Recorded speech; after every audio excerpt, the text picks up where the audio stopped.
One of the most critical aspects of your resume is going to be basically how it looks, how it reads, the layout of that resume. So that's what I want to go over here in this last video is the way that we want to structure the resume and what kind of elements we want to include in it. Here are the basic sections that need to be addressed in your resume and in this order. Contact info, keywords, and we're going to be going through each one of these, in the subsequent videos here. This is just kind of an overview.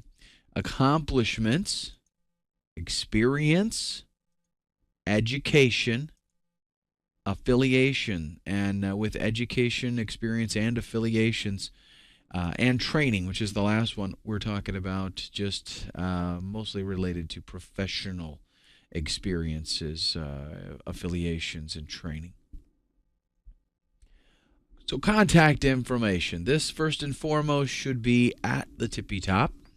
This can include, and should include, in fact, name, phone number, professional email, and I do mean professional.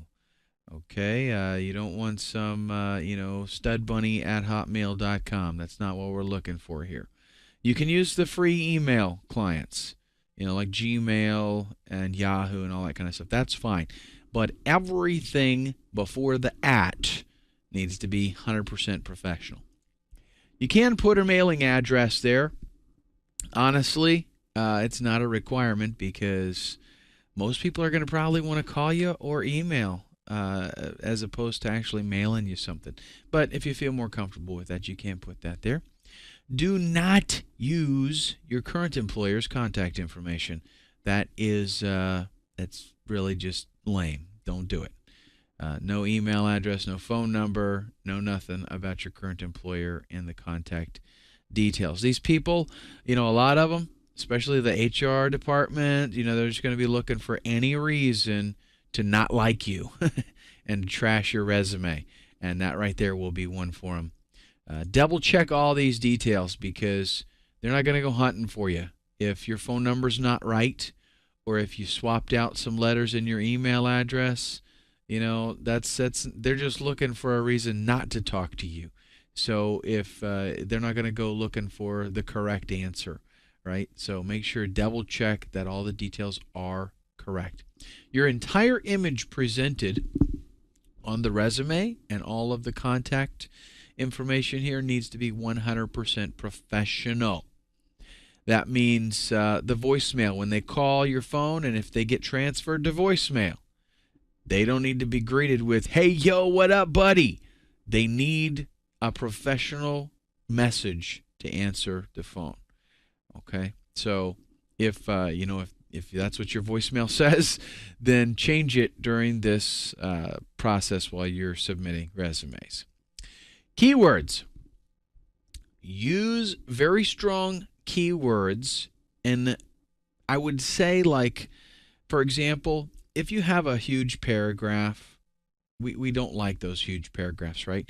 If you have a huge paragraph that has a lot of keywords in it and a whole bunch of other stuff, the keywords kind of get lost. What you want to do is look through there, think of the filter it out and get just the strong keywords, and you can actually have a section there that is just keywords, maybe bulleted or maybe a group of keywords with some kind of special character separating the different keywords.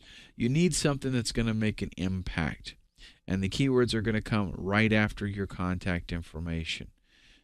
Not a block of text longer than 4 lines. You don't have that anywhere, because guess what? If it's longer than 4 lines, chances are none of it will get read. The reason is very simple. As we're reading through things, and especially if we are scanning to find out if we're going to be interested, here's what happens. As soon as our eye meets a huge block of text, the brain says, that's too complicated. I'm not feeling very motivated right now. So skip that and go on to something simpler. That's just a fact, and it happens in less than half a second.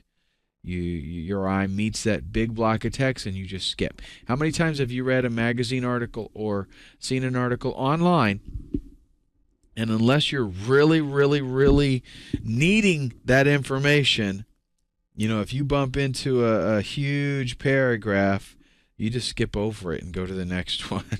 How many times have you done that? I'm sure you have. We all have.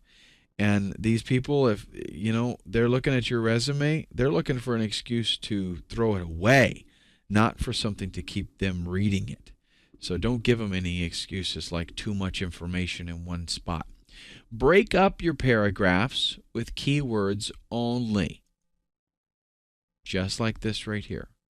So you've got just the information that is critical, and I just separated it with an asterisk there. That's what I'm talking about. Next section, accomplishments. Every accomplishment should tell a short story. Every accomplishment should begin with an action. And I actually have some samples for you, just a couple of examples that are relating this in just a minute. But like when you start the paragraph relating the accomplishment, begin it with an action, with a verb. Show the benefit that the company received.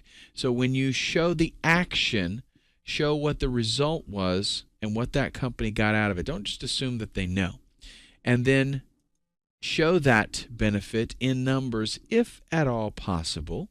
Sometimes we have things that we can't relate a number directly, but if we can, it's definitely a plus to do so. Detail how that accomplishment could benefit the new company, the one that you're applying to. If you can tie those in together, that's great. Like if you've done your research and you found out there's something similar that they're facing, absolutely fantastic. Show, hey, this is what I did for them. I can do it for you too. Accomplishments should start in the top half of page 1. Because remember where people are going to start reading? They're going to start in that first third, and they're going to start reading down from there to make that 10-second decision whether or not they're going to read more. That's where you want your accomplishments to show up. Right there in that area where their eyes are going to fall, because accomplishments pack a punch. If you word them right, they cut to the chase and say, look, these are the things I can do. I can do it for you. Consider putting some accomplishments in the experience section, which that will be actually the next section. But what you want to do is a lot of times